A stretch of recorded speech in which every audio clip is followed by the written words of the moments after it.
Assalamualaikum warahmatullahi wabarakatuh. Bismillahirrahmanirrahim. Alhamdulillahi rabbil alamin. Allahumma salli wa sallim ala sayyidina wa maulana Muhammadin wa ala alihi wa sahbihi ajma'in. Wa ba'du, subhanaka la ilma lana illa ma 'allamtana innaka antal alimul hakim. La hawla wa la quwwata illa billahil aliyyil azim. Bapak-bapak, ibu-ibu, jamaah sekalian yang dirahmati Allah Subhanahu wa taala. Alhamdulillah wa syukrulillah. Sama-sama kita bersyukur kepada Allah atas segala nikmat yang diberikannya kepada kita. Alhamdulillah kita masih diberinya umur. Alhamdulillah kita masih diberinya kesehatan serta kenikmatan yang lainnya. Kita sama-sama berdoa mudah-mudahan dosa-dosa kita diampuni oleh Allah. Dosa-dosa orang tua, kayak ini keluarga sabarataan, bini, laki, anak, semuanya mudah-mudahan diampuni oleh Allah Subhanahu wa taala. Dan mudahan doa-doa kita diijabah oleh Allah. Hajat-hajat kita ditunaikan Allah, dan mudahan gawian usaha rezeki kita semoga dimudahkan, dilancarkan dan diberkahi Allah. Amin ya rabbal alamin. Jemaah yang dirahmati Allah Subhanahu wa taala. Hari ini kita berada di 25 Rajab. Jadi ini masih bulan Isra dan Mi'rajnya baginda Rasulullah sallallahu alaihi wasallam, di mana Isra dan Mi'raj ini adalah sebuah peristiwa besar, mukjizat bagi Rasulullah yang kita orang-orang beriman wajib mempercayai bahwa itu benar-benar terjadi kepada baginda Rasulullah sallallahu alaihi wasallam. Ini adalah peristiwa gaib, peristiwa yang mungkin tidak akan bisa kita terima kalau cuma mengandalkan akal pikiran saja. Namun kalau kita memandang dengan kacamata iman, insya Allah kita akan beriman dan mempercayai bahwa hal itu benar-benar terjadi sebagai bagian daripada tanda kekuasaan Allah Subhanahu wa ta'ala. Maka pada kesempatan hari ini ulun sedikit berbicara tentang hal-hal yang berkaitan dengan Isra dan Mi'rajnya baginda Rasulullah.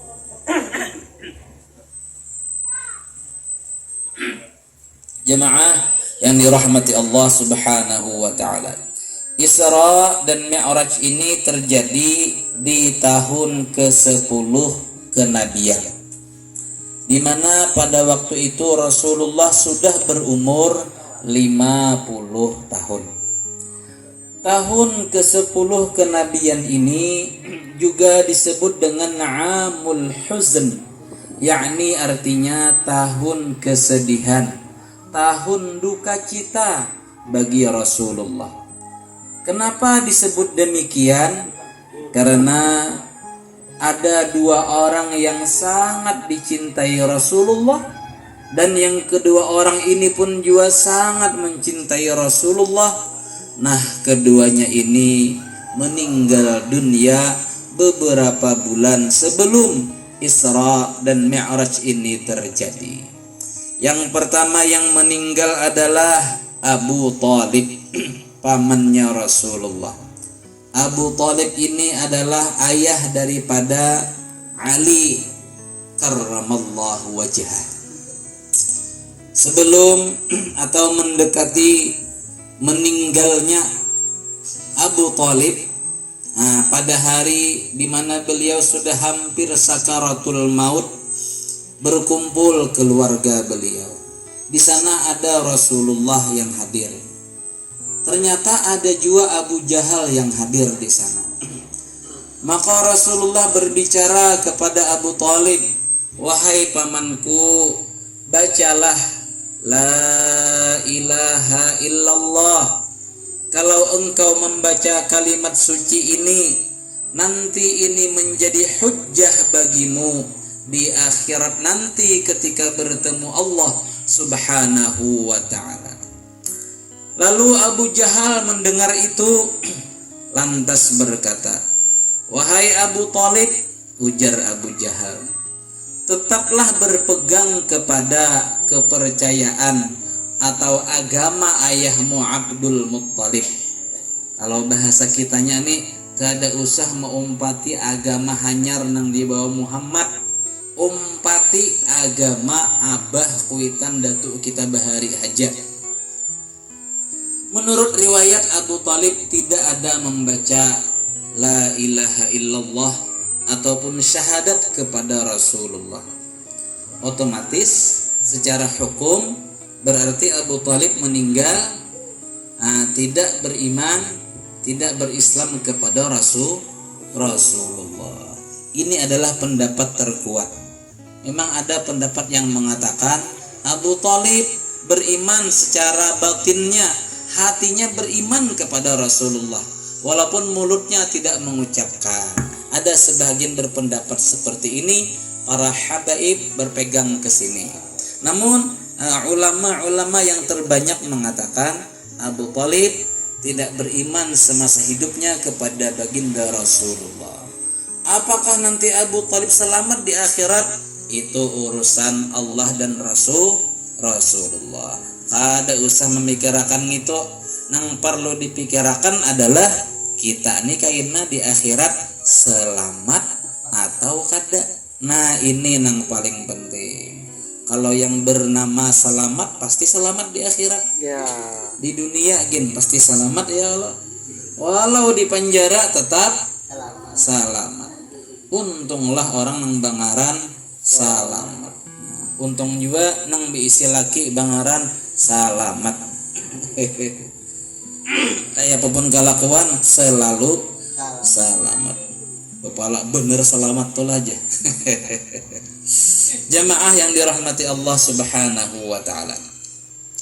Nah, lalu Rasulullah berkata, ujar Nabi, "Wahai pamanku, sungguh aku akan memintakan ampunan untukmu selama itu tidak dilarang." Maka turunlah ayat yang berbunyi, ini surah At-Taubah ayat 113. "Maka lin nabiyyi walladzina amanu ay yastaghfiru lil musyrikin walau kanu uli qurba min ba'di ma tabayyana lahum annahum."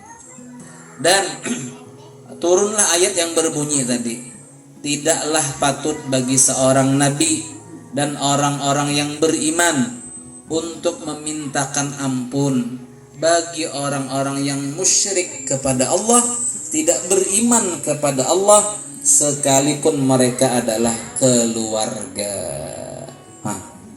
Dari ayat ini ulama mengambil hukum bahwa mendoakan selamat, memintakan ampun kepada orang yang non muslim, walaupun itu keluarga terdekat, hukumnya adalah haram.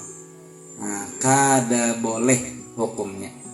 Kenapa? Alasannya satu ayat tadi, dua logika hukumnya adalah orang yang tidak beriman kepada Allah itu sudah otomatis kekal di neraka.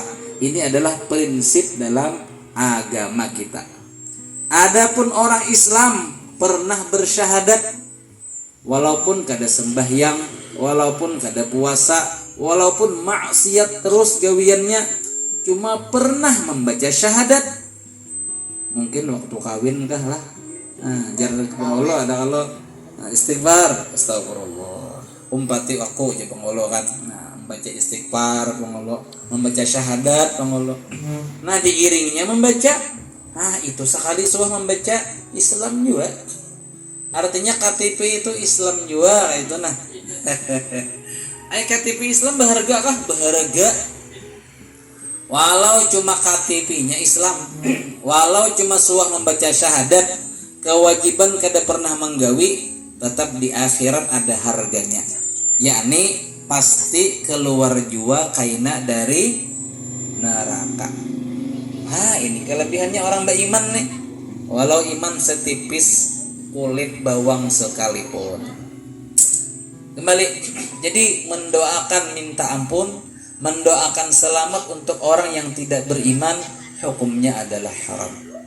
Karena orang yang tadi tidak beriman kekal di neraka, berarti otomatis tidak ada peluang dosa-dosanya diampuni.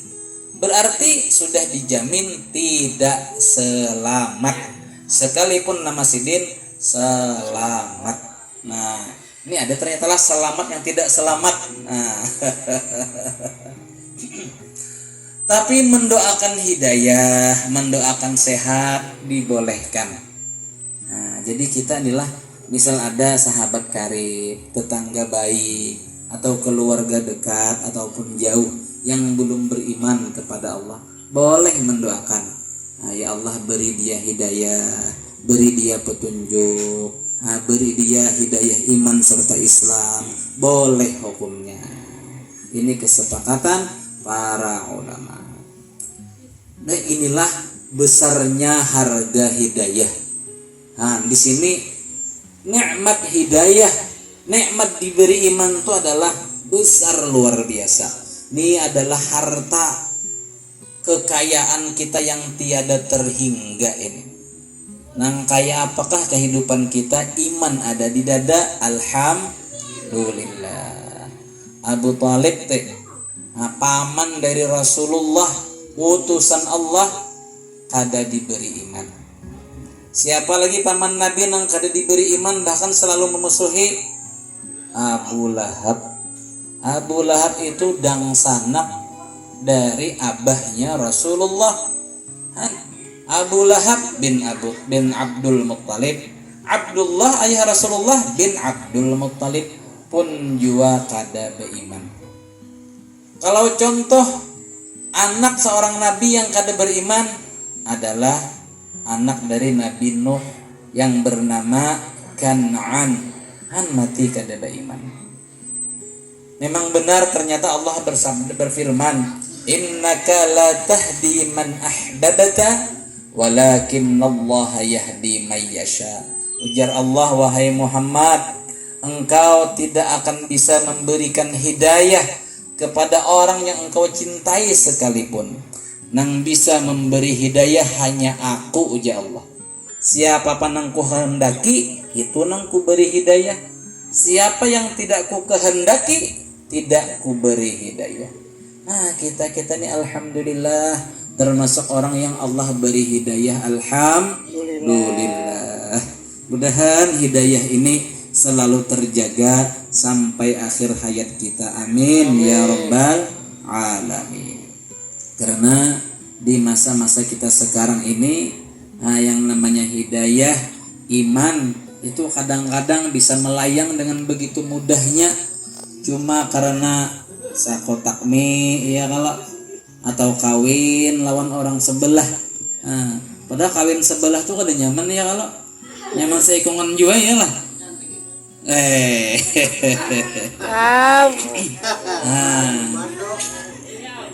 Jadi iman ini dijaga kayak apapun.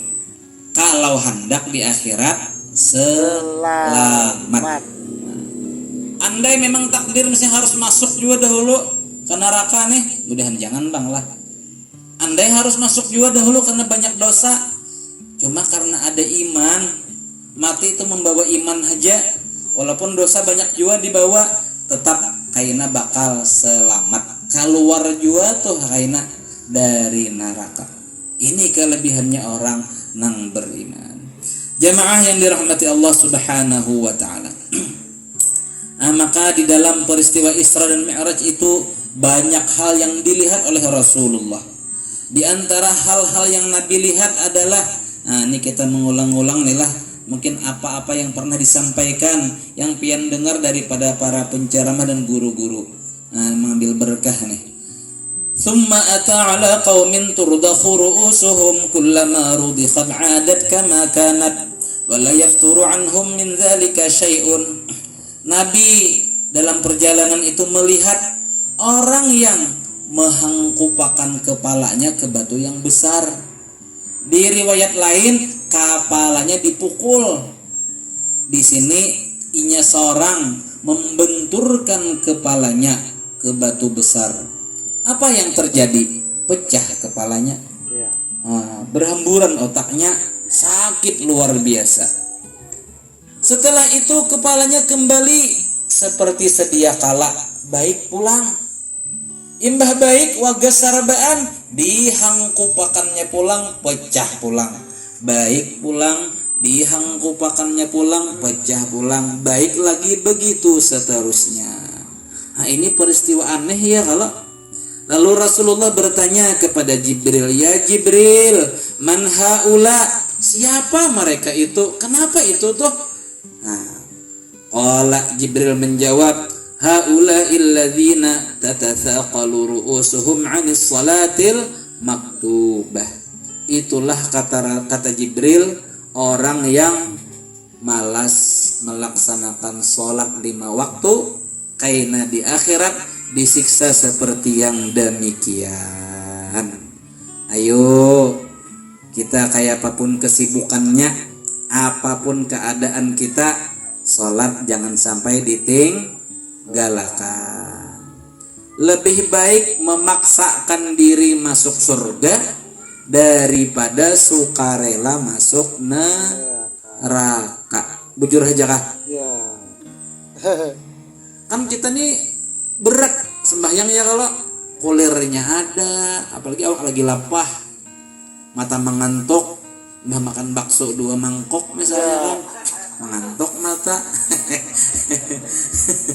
Udah makan sepiring 2 piring, mengantuk mata, awak lapah, kulir sembahyang, manafsu berat benar tuh. Apa yang harus kita lakukan? Paksa. Puasa tuh berat. Tetangga berukuk nyaman ya kalau mendingur mie sampai menyebelah rumah. Maka pian mie ini dasar keroncongan bener. Paling nyaman mie bila bulan puasa berat. Bumbunya tuh kita hari ya Allah, hari panas-panasnya. Lontong makan mariga pulang di jandila orang mendengar kita pulang. Itu terlalu berat. Cuma kalau hendak masuk surga, paksa diri. Amunnya puasa kada, sembahyang kada, dosa digawi, makan goreng. Itu tuh adalah sukarela masuk neraka. Karena surga ini harus diperjuangkan. Dengan apa? Dengan cara memaksakan diri, melaksanakan perintah Allah, dan memaksakan diri menjauhi apa yang dilarang oleh Allah. Karena paksaan kita nih kepada diri kita nih akan dibayar dengan sorga oleh Allah Subhanahu wa ta'ala. Lapah dahulu di dunia, tapi balasannya manis di akhirat. Nah, ujar tuh siapa tuh penyanyi itu, Selenggah, berakit-rakit kita ke hulu, berenang kita ke tepian, bersakit dahulu, senang pun tak datang. Wah, itu sakit 2 kali ya kalau. Malah mati kemudian. Haro. Kita ini kalau kada kawa Rabbana atina fid dunya hasanah, di dunia nyaman, di akhirat hasanah, minimal di akhirat hasanah. Ayuha di dunia kan kayak di mapakah keadaan sabar, tapi di akhirat baik nyaman, minimal itu. Ya tadi itu memaksakan diri beribadah, sembahyang, meninggalkan yang dilarang Allah, itu memaksakan diri untuk masuk surga. Munnya kada memaksakan diri seada-adanya setatayuhnya, makan kanyang goreng, napa-napa beribadah kada, duit banyak sarabaan kada kakaruan diulah. Ini dina di dunia sakit, di akhirat tambahnya sakit, cilaka kita ialah. Nah ini jamaah yang dirahmati Allah Subhanahu wa ta'ala. Oleh karena itu memang tidak ada jalan lain, nafsu ini harus kita lawan. Karena memang tadilah ujar Rasulullah pula, huffatil jannah bil makarih wa huffatin nar bis syahawat. Surga itu Allah tutupi, Allah lindungi dengan hal-hal nang dibenci oleh nafsu. Sembahyang, aduh aja nafsu itu bila tuha aja kaina, masa anom ni sembahyang masih kada karen sama sekali. Nah, puasa, aduh aja nafsu, jangan puasa kan awak kurus kada bahinol lagi. Nah, kaina laki kada menaksir lagi. Nah, napa-napa kah?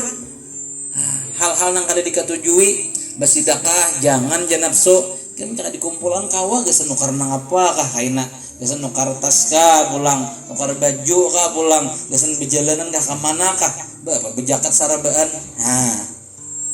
Wahuffatin nar bisyahawat, dan neraka tu dikelilingi oleh Allah dengan hal-hal yang disukai nafsu. Apa kan? Zina nafsu ketujuh ya Allah. Berjudi nafsu ketujuh, nang haram-haram nafsu ketujuh sabarata. Mudahan kita berataan lah diselamatkan Allah dunia dan akhirat bersama keluarga kita, amin ya rabbal alamin. Nah, ini kiranya yang bisa ulun sampaikan pada kesempatan sore kali ini. Mudah-mudahan ada berkah, ada manfaatnya. Kembali kita sama-sama berdoa, mudah-mudahan dosa-dosa kita diampuni Allah. Mudah-mudahan dosa-dosa orang tua, kahik nini keluarga sabarataan, laki, bini, anak semuanya mudah-mudahan juga diampuni oleh Allah, dan mudah-mudahan doa-doa kita diijabah oleh Allah, hajat-hajat kita ditunaikan Allah, gawian usaha rezeki kita semoga dimudahkan, diluaskan, dilancarkan, diberkahi Allah. Mudahan kita diberikan kesehatan lahir batin yang garing, semoga disembuhkan Allah. Mudahan kita diberi umur penuh keberkahan, dan yang paling utama mudahan kita diselamatkan Allah bersama keluarga kita di dunia dan selamat pula di akhirat, amin ya rabbal alamin.